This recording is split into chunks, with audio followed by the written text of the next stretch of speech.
bagong kainan sa Baguio na may ganitong view. Yung akala mong nasa ibang lugar ka, yung akala mong nasa top of the world ka, yung akala mong kayo na pero sumama na pala sa iba.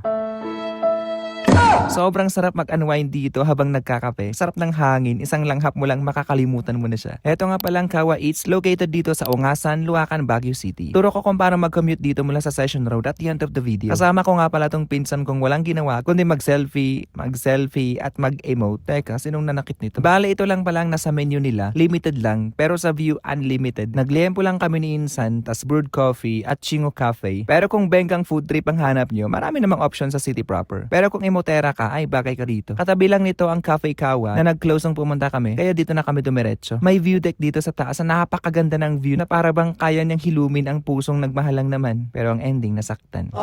Open ang cafe everyday from 7 o'clock AM to 7 o'clock PM. Pet friendly sila, tas may parking space din. Bali cash lang palang mode of payment. At kung pupunta ka rito just for the view at hindi ka kakain, may babayaran ka palang 50 pesos parking fee at 50 pesos per head na fee. And please, wag magkalat. So, paano mag-commute dito mula sa Session Road? Actually, nagmotor lang kami ng pinsan ko. Google Maps is the key. Around 20-minute ride lang siya. Pero kung mag-jeep ka ito, pag nasa Session Road ka, lakad lang pababa hanggang makita mo si Prime Hotel. Tas turn left ka lang sa kalsadang ito until you see T. Claudio Street.